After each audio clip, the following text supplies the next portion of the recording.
I mean, look, you and I are both wholesaling. Mm-hmm. Like, we both used to flip heavily. Yes. Dude, I just don't want to flip. I don't want to deal with the cost of fixing these houses up. I don't want to deal with telling California every repair that we have to do. I don't want to deal with taking on the risk. I don't want to deal with taking on the debt. I don't want to deal with any of that anymore. Like, I've been burned by it. I flipped hundreds and hundreds of houses already. Like, I did that, and it was great during that time. I don't want that in my life anymore. I just want low risk and do what we do best, just marketing and sales. That's all I want to do. Yeah.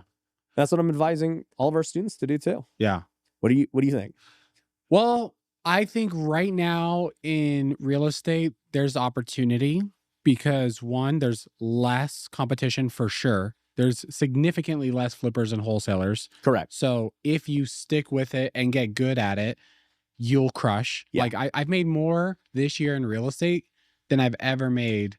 There's a lot of people like you, by the way. I know. That are like doing better than ever. Exactly. So what's happening? Actually, not a lot. Let me say not a lot. But there are people. But there are people. Yeah. So like what's happening in real estate is the middle class of real estate is disappearing. It's rather you can't figure it out or you're making 7 figures. That's what I've seen. I agree. I don't see a lot of people making 100 to 200K. I see a lot of people making 100 or less or $1 million and up. That's what I'm seeing. So if you could figure out how to make it work in your market, that's an opportunity. I think co-living is an opportunity. I think Airbnb gets worse. And I think wholesaling gets more regulated. And sooner or later, everyone's going to need a license to be able to wholesale. What about And I believe all that could happen in 2026. What about, no, it won't all happen in 2026. What about Section 8? I believe Section 8 is a great opportunity, but the problem with Section 8 is you need money. You need some sort of high income to offset buying the properties, fixing them up, withstanding during vacancy period. Any rental doesn't solve your active income problem. Yes. But I believe that Section 8 works. I've experienced it. I have Section 8 properties, and my Section 8 properties are my favorite properties because I don't have to worry about them losing their job, something bad happening to them. They already don't have one. They already don't work. So it's great. No, seriously, I love my Section 8 tenants because I never have to worry about them losing their job. Yeah, they're good. My other tenants, like I've had tenants where... How jacked up is that, by the way?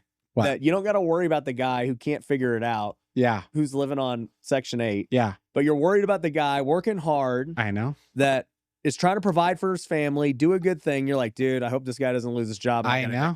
But the person who makes no money and relies on government support, you're like, I like that guy. Yeah. I love him. That's terrible. That is the wrong incentives in life. Yeah. That is so bad when you think about it. Yeah. And I'm all for helping people. I get that. Mm-hmm. But it's just back to this whole double standard of like, so we only help broke people. Yeah. But we don't want to help middle class people. Yeah. It's like, and this is actually the point you're making too about real estate is like, you're either ultra good and you're doing fine because you're the ultra rich. Because the government, we know too, helps the ultra rich. Yes. They also help the ultra broke. Yep. But they don't take care of the in between. Yep. And that's like the businesses you see dying too. Yeah. The in between. Yeah. But I mean, again, I love my Section 8 tenants. No, you love the government. You don't love the tenants. I love the tenants because honestly, my Section 8 tenants are cool. Like I text them, we talk. Like they're cool. They're honestly really cool because they invite me to the cookout. Yeah, yeah. Like literally, they love me. I get letters from my Section 8 tenants. Yeah, and you know, to be fair, a lot of them are like they rather have like handicapped children or they're old. So every Section 8 tenant that I've had, they have some sort of handicap. Right. So I do think it's fair that they get Section 8. Yeah. But there are other rumors that Section 8 will be cut in some areas. And like some places in Kansas City, Section 8 did get cut where like, let's say before 2-1 was getting 1,400, they brought it down to 1,000. So it's still a Section 8. They just lowered the amount. Yeah, they lowered the rates. So like, I believe that Section 8 is literally the only way to guarantee that you're going to make money on a rental if you're able to buy right and fix it up. Yeah. So, and I don't think that co-living is good. I think co-living is going to be a bubble. And I think cities are going to come out with regulations and they're going to find out that there's 7 to 9 people living in a house and they're going to say, hey, you can't do this. Bro, the other thing I don't like about co-living is the amount of damage you do to the house to make it this freaking catastrophe. Yep. I look at that, I'm like, bro, this 1,500 square foot house has 10 bedrooms. Yeah.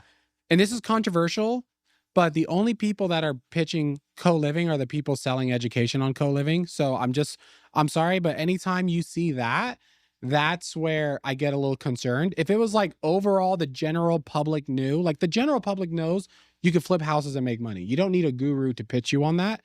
Anytime gurus are just going heavy on one thing, I'm like, this is probably going to be a bust. I don't know. I mean, I see gurus going heavy at everything. I'm a guru, right? Like, I mean, I see but the general public knows about flipping houses. The general public doesn't know about wholesaling.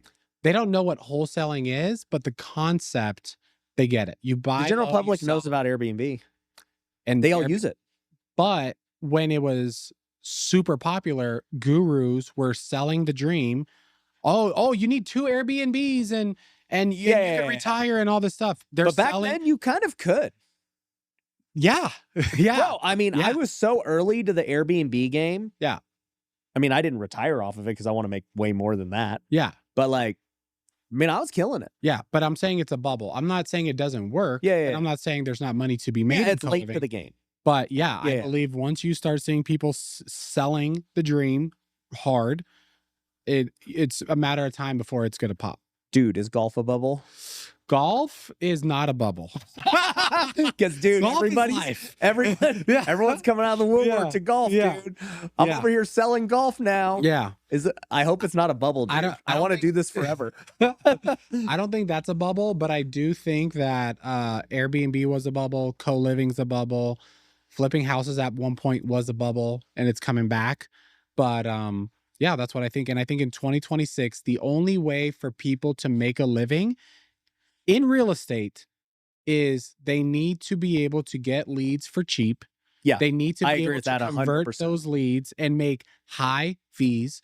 Yeah. I think if you're getting leads and you're making $5K, you're gonna run out of money and you're gonna go out of business. Yeah. So let me tell you what I've realized now is that I agree with your point of that.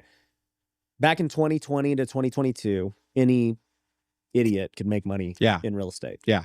And I was one of them. So. And you could just literally buy anything, fix it up because of market appreciation. You had 30 offers, like you're square. And if you were wholesaling, you sell all your deals to the fund. The fund was paying 100%. We're selling deals to Open Door. Yep. All these guys who are worth nothing now because, you know, they were buying your deals. They're buying my deals. They bought everyone's deals. Whatever, dude. It was good. So, you know, like, here's what I think overall in business, and I brought this up earlier, is that I don't think it's just a real estate thing. I do think the real estate market's as tough as it's ever been in my entire 15 years. That much is sure. But I also see it in the coaching space. I see it in other businesses because the problem you're bringing up is advertising expense. And this is a really, really important thing that I want people to catch for any business. Advertising costs are only going to go higher. Okay. Cost per lead across every vertical is going up. I remember back 8 years ago, we were cold calling. Nobody was cold calling. It was cheap. It was great. Everyone starts cold calling. TCPA starts to, you know, have all these laws and everything else. Cold calling is so hard now. Doesn't mean it can't work. It's just insanely more difficult than it was the last bunch of years. PPC, Facebook ads, TV commercial. I've literally done everything. They all have gone up in cost and they will continue to go up in cost. And so the only way to be profitable is you either figure out how to find a marketing channel that's not high cost, either free, either low cost, subsidized, whatever, or you figure out how to increase your fees. You can't, like you said, make 5K fees. And so like, this is the ratio that every business looks at. CAC to LTV. For everyone who doesn't know, CAC is customer acquisition cost, LTV, lifetime value. And that has to be in a small business. Like in a big business, they're happy with like 3 to 1 overall. But dude, if you're just a small operator, you better be at least 5 to 1 for it to like make sense. Meaning if it costs me $1,000 to get a deal, I got to make at least 5. But it doesn't cost people $1,000. It costs them more. Yeah. Well, there's free ways to get leads. Yeah. And So, if you're at 0 Yeah. and you make 5, yeah, you're good. Exactly. So you have to just weigh, like, is it better to go free and not pay any marketing, or pay marketing and then you are on the hot seat where you have to perform. You have to close at a high level and Yep. find buyers at a high level. Exactly. This is what I think is the current situation. You will have newbies who can figure out how to like freely / cheaply market. Yep. Okay. So like for us, I realized this a year and a half ago when I changed our entire program at Wealthy Investor. I was like, hey, you know what? Instead of just coaching, because you do need coaching too. You got to learn how to do this business. We're going to include everything with coaching, your leads, your softwares, everything. So it's like it's free. Yeah. Because you're going to pay for coaching anyway. We're essentially giving you all this other stuff for free, or vice versa. You're paying for leads and everything else and you get coaching free. Yeah. But either way, they're both now combined into one at the same price that you would have paid. Yeah.